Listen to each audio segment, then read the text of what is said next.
હજીરા કાંઠા વિસ્તારના રહીશોનો સિંચાઈ વિભાગ પર વિરોધ. કેનાલમાંથી ડાંગરના પાક માટે પાણી ન મળતા વિરોધ નોંધાવ્યો છે. હજીરા કાંઠા વિસ્તારના રહીશોનો સિંચાઈ વિભાગ પર વિરોધ જોવા મળ્યો છે. કેનાલમાંથી ડાંગરના પાક માટે પાણી નહીં મળતા વિરોધ નોંધાયો છે. છેલ્લા 12 દિવસથી પાક માટે પાણી નથી મળતું.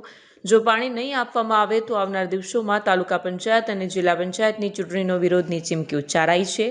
3 વર્ષથી પાણી નહીં અપાતા ડાંગરનો પાક બગડ્યો હોવાનો આક્ષેપ છે.